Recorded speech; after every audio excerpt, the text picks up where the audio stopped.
Sa mundong puno ng ingay, paliwanag, at endless na pagpo-post, may tanong ako sa'yo. Bakit mas malakas ang taong tahimik? Lahat ngayon gustong may patunayan. Gusto nilang ipakita na sila ang tama, sila ang karapat-dapat, sila ang mas may halaga. Kaya minsan, paulit-ulit silang nagpapaliwanag. Nagte-text ng mahahabang mensahe, o kaya nagmamakaawa para lang mapansin at makuha ang validation ng iba. Pero ang isang stoic, hindi. Ang stoic ay hindi humahabol ng atensyon. Hindi siya nagmamakaawa para maintindihan. At higit sa lahat, hindi siya nagpapaliwanag sa mga taong wala talagang intensyon na makinig. Bakit? Dahil alam niya na ang katahimikan ay lakas. Kapag ikaw ay nasaktan, nireject, o hindi naintindihan, natural na instinct ng karamihan ay habulin, ipaliwanag, at piliting ayusin ang hindi na maayos. Pero sa totoo lang, sa bawat segundo na ginagawa mo yon, ibinibigay mo ang kapangyarihan mo sa iba. At dito pumapasok ang Stoicism. Sabi nga ni Epictetus, "The more we value things outside our control, the less control we have." Kapag inuna mo ang opinyon ng iba kaysa sa kapayapaan mo, nakakulong ka na. Ang tunay na lakas ay nasa taong marunong manahimik, hindi dahil wala siyang pakialam, kundi dahil may respeto siya sa sarili. Ang katahimikan ay hindi kahinaan. Ito ay disiplina, dignidad, at kapangyarihan na hindi matitinag. Kaya sa video na ito, pag-uusapan natin ang 6 na dahilan kung bakit ang katahimikan ay stoic superpower. Kung pagod ka ng maghabol, magpaliwanag o ma-misunderstand, dito mo makikita kung paano ang katahimikan mo ang mismong magliligtas sa'yo. Pero bago tayo magsimula, huwag kalimutang i-like ang video, mag-comment ng iyong affirmations, i-share ito sa taong dapat makarinig, at mag-subscribe para sa mas maraming stoic wisdom.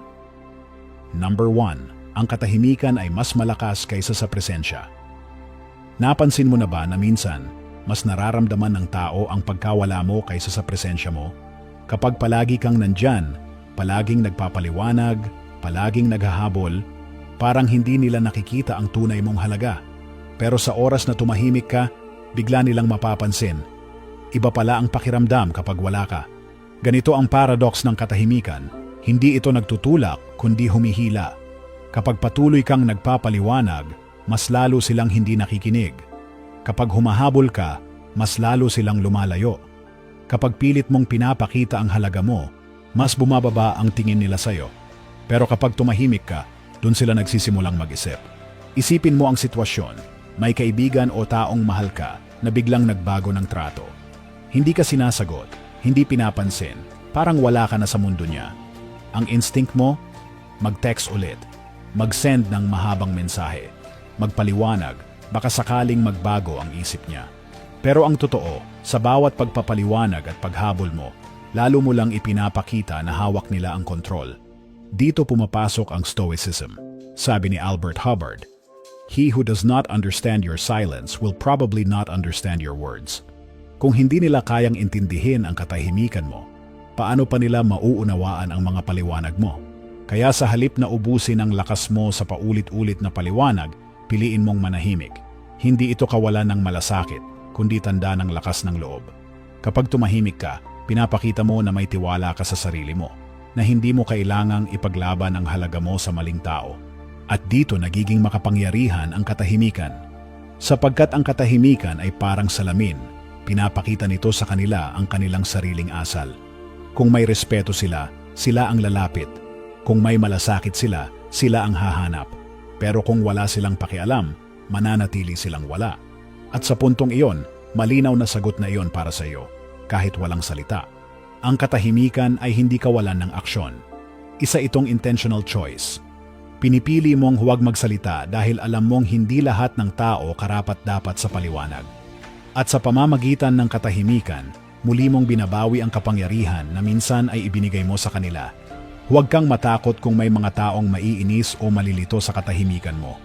Normal iyon, kasi sanay sila na hinahabol, pinapakiusapan, o pinapaliwanag sa kanila. Pero kapag hindi ka nag-react, doon sila natatakot, sapagkat hindi na nila kontrolado ang emosyon mo. Kaya tandaan mo ito, kung hindi nila kayang unawain ang katahimikan mo, hindi nila kailanman mauunawaan ang mga salita mo. Huwag habulin ang taong hindi marunong umintindi. Dahil sa paghahabol, nawawala ang dignidad. Pero sa pagtahimik, tumataas ang halaga mo. Sa huli, mas malakas ang katahimikan kaysa presensya dahil ito ang bumabalikwas sa isip ng tao kahit wala ka na sa tabi nila. Number 2. Sa katahimikan, mas malinaw ang katotohanan. Kapag nasaktan tayo, nabigo o nabetray, madalas instinct natin ay maghanap agad ng sagot.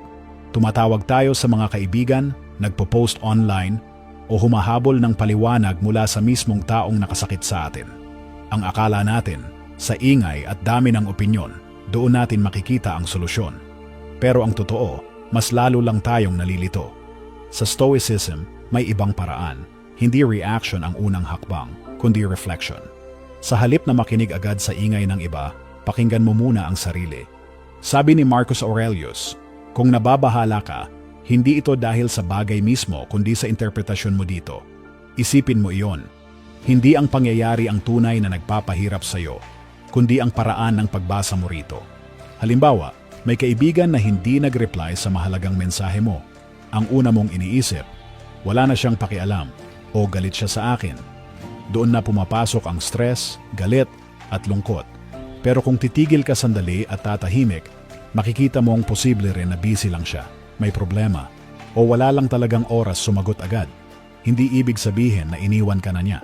Kapag nagiging tahimik ka, hindi agad sumasagot, hindi agad nagpo-post, hindi agad nagre-react, binibigyan mo ng puwang ang isip mo para lumamig, at doon lumalabas ang mas malinaw na katotohanan. Sa katahimikan, naririnig mo ang boses ng values mo kaysa sigaw ng emosyon. Kapag ang emosyon ang pinakinggan, ang boses niya ay, habulin mo siya. Ipakita mong may halaga ka, magpaliwanag ka. Pero kapag ang values ang pinakinggan, ang boses niya ay, igalang mo ang sarili mo. Piliin mo ang kapayapaan.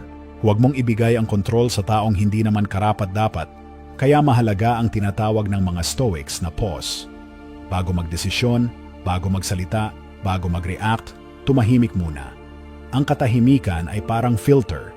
Tinatanggal nito ang ingay ng emosyon at iniiwan ang malinaw na insight. Ito ang dahilan kung bakit maraming tao ang hindi makahanap ng closure.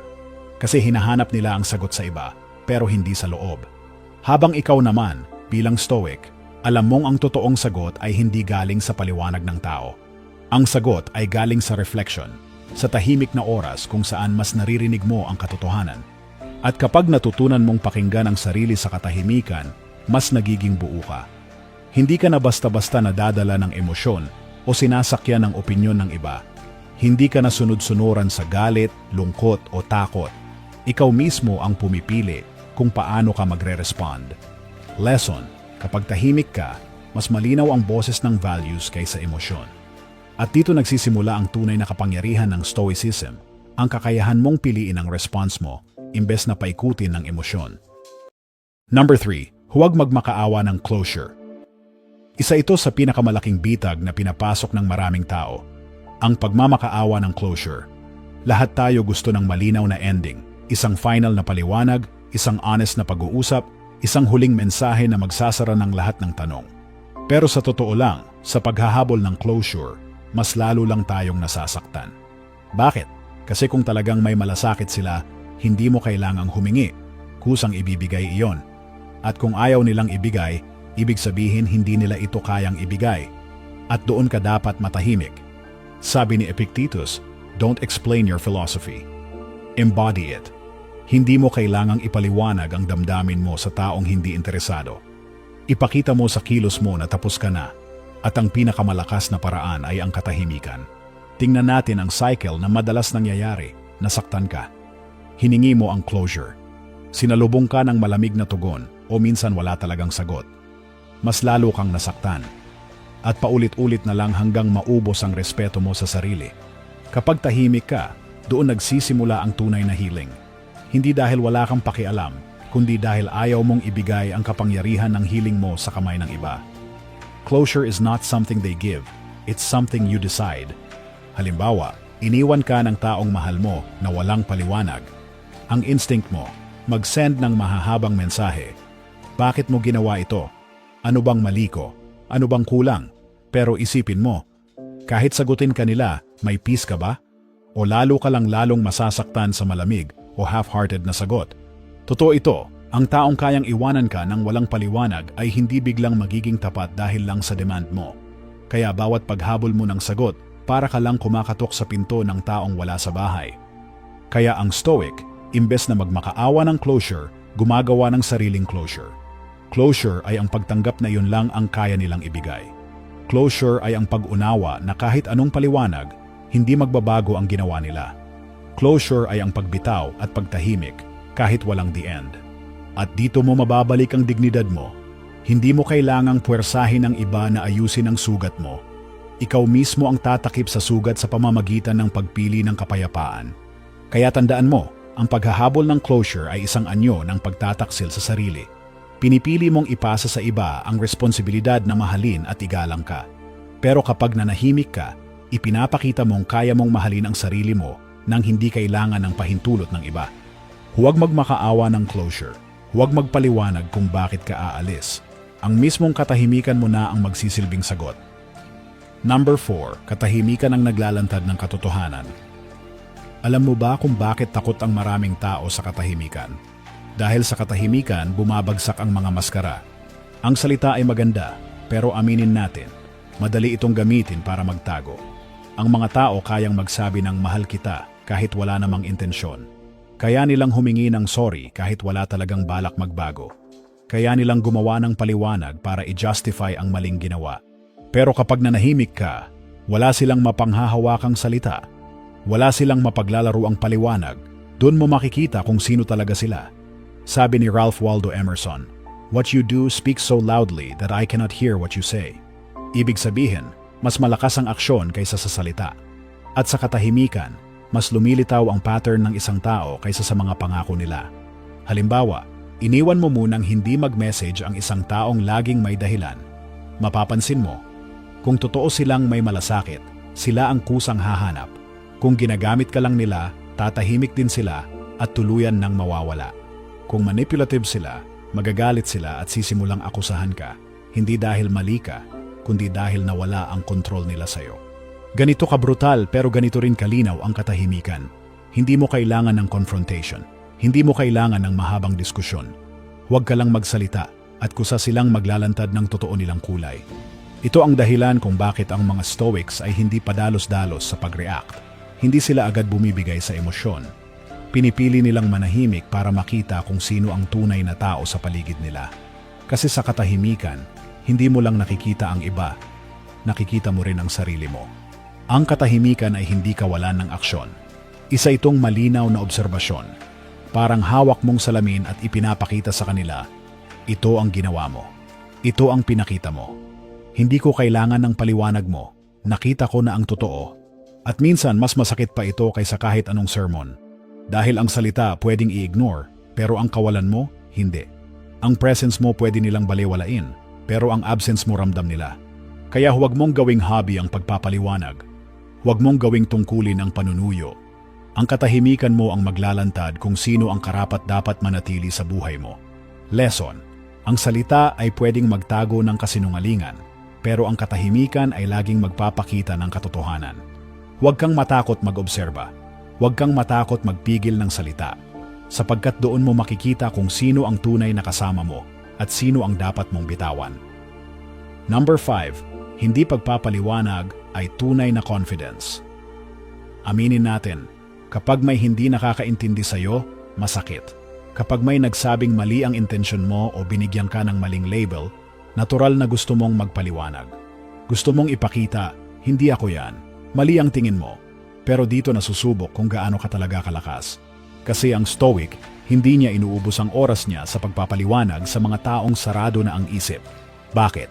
Dahil alam niyang ang tunay na confidence ay hindi nangangailangan ng depensa.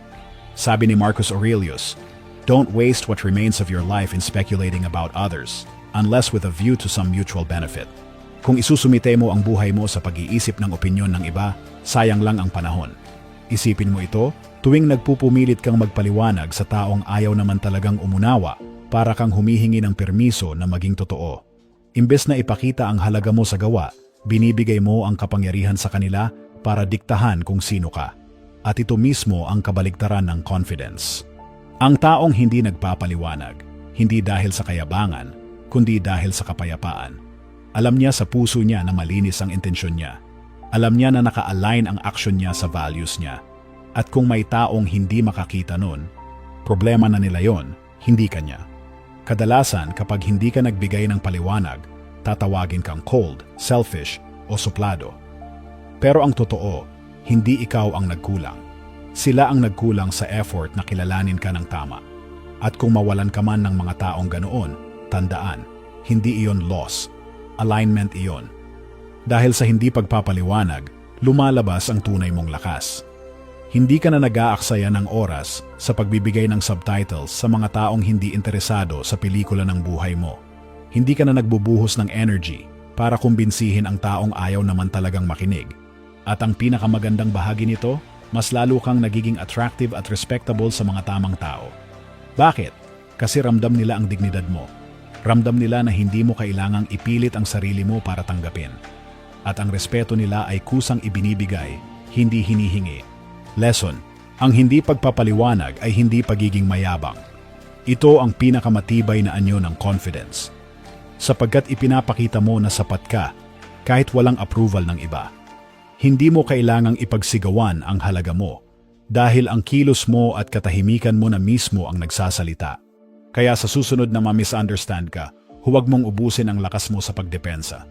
Tumahimik ka, magpatuloy sa buhay mo, at hayaan mong makita nila na ang respeto at confidence mo ay hindi nakasalalay sa opinyon nila, kundi sa paninindigan mo. Number 6. Ang tahimik na paglayo ang pinakamalakas na aral. May kakaibang kapangyarihan ang taong marunong umalis ng tahimik. Hindi siya sumisigaw ng tapos na ako. Hindi siya nagpo-post ng mahabang rant. Hindi siya nagpapadala ng huling emosyonal na mensahe. Simple lang, tumatalikod at lumalakad palayo. Dala ang dignidad niya. At alam mo kung bakit ito napakalakas? Dahil ang katahimikan pagkatapos ng pag-alis ay mas malakas pa kaysa sa libu-libong paliwanag. Sabi ni Seneca, we suffer more often in imagination than in reality.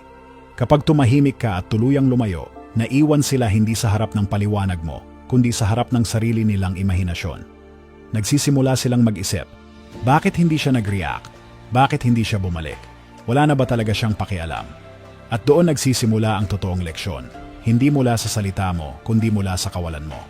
Sanay ang karamihan na kapag may gulo, may confrontation, kapag may iniwan, may habulan, kapag may sakit, may explanation. Pero kapag hindi mo ginawa ang inaasahan nila, kapag hindi ka naghabol, hindi ka nagmakaawa, hindi ka nagpaliwanag, doon sila nagugulat. Dahil hindi nila inaasahan na kaya mong piliin ang kapayapaan kaysa koneksyon. At kung tutuusin, hindi para sa kanila ang leksyon. Para sa iyo ito. Natutunan mong hindi mo kailangang manatili sa lugar kung saan wala kang respeto. Natutunan mong mas mahalaga ang kaluluwa mo kaysa sa approval ng iba. Natutunan mong ang tunay na healing ay hindi galing sa huling usapan, kundi sa tahimik na desisyon na magpatuloy. Kapag nag-detach ka sa katahimikan, pinuputol mo ang cycle ng toxicity. Hindi ka na bumabalik-balik sa parehong sugat. Hindi ka na paulit-ulit na humihingi ng paliwanag sa taong hindi marunong magbigay. Pinoprotektahan mo na ang sarili mo at sa huli, iyon ang pinakamalaking aral. Tandaan mo, hindi lahat ng pintuan dapat sarhan ng malakas. Minsan, sapat na ang tahimik mong pag-alis para iparamdam na tapos ka na. At sa katahimikan na iyon, ikaw ang tunay na nagwagi. Lesson, ang tahimik na paglayo ang pinakamalakas na pahayag. Hindi ito ego, kundi respeto sa sarili. Hindi ito kawalan ng pakialam, kundi pagpili ng kapayapaan. At ang katahimikan mo, iyon ang magtuturo ng leksyon na hindi kayang ituro ng kahit anong sigaw o paliwanag. Ngayon, balikan natin ang lahat ng pinag-usapan natin. 6 na malalalim na katotohanan kung bakit ang katahimikan ay hindi kahinaan, kundi isang stoic superpower. Una, mas malakas ang katahimikan kaysa presensya. Kapag hindi ka nagpaliwanag o naghabol, mas nararamdaman ang pagkawala mo kaysa sa anumang salita. Pangalawa, sa katahimikan mas lumilinaw ang katotohanan. Hindi ang ingay ng iba ang dapat mong pakinggan, kundi ang sarili mong values. Pangatlo, ang pagmamakaawa ng closure ay pagtataksil sa sarili. Ang tunay na closure ay hindi hinihingi, kundi ginagawa mo para sa sarili mo. Pang-apat, ang katahimikan ay naglalantad ng katotohanan. Sa pagtahimik, makikita mo kung sino ang tunay at sino ang dapat nang iwanan. Pang-5, Ang hindi pagpapaliwanag ay tanda ng tunay na confidence. Hindi mo kailangang kumbinsihin ang iba para patunayan ang halaga mo. At panghuli, ang tahimik na paglayo ang pinakamalakas na aral. Hindi mo kailangang sumigaw para iparamdam na tapos ka na. Ang katahimikan mo na mismo ang magsasabi. At dito natin makikita ang tunay na essence ng Stoicism. Clarity, discipline, at self-respect. Hindi ito pagiging malamig o walang puso. Ito ay pagiging matatag at malinaw kung ano ang mahalaga. Kasi sa dulo, hindi mo kailangang habulin, magmakaawa o magpaliwanag para maging karapat-dapat. Ang halaga mo ay hindi nakabase sa pagtrato ng iba, kundi sa paraan ng pagtrato mo sa sarili mo. Tandaan, bawat oras na pinipili mong hindi mag-react, mas pinapalakas mo ang sarili mong kapayapaan. Bawat tahimik na paglayo, mas pinapatibay mo ang dignidad mo. At bawat hindi mo pagpapaliwanag, mas pinapakita mong buo ang tiwala mo sa sarili. Kung may isang bagay kang dadalhin mula sa buong video na ito lang. Huwag mong hayaan na ang ingay ng mundo ang magdikta ng halaga mo. Ang katahimikan mo ang pinakamalakas mong sagot. Kaya ngayon, gusto kong isulat mo sa comments bilang affirmation. My silence is my last word and my most powerful one. Dahil sa oras na paniwalaan mo ito, wala nang sino man ang makakabawas sa halaga mo. Maraming salamat sa panonood. Kung tumama sa iyo ang mensaheng ito, huwag kalimutang i-like ang video, mag-comment ng iyong mga realizations, i-share ito sa isang taong nangangailangan ng ganitong paalala, at mag-subscribe para sa mas marami pang Stoic wisdom na magpapalakas ng isip at kaluluwa mo. Sa huli, alalahanin mo, hindi lahat ng laban ay kailangan ng salita. Minsan, ang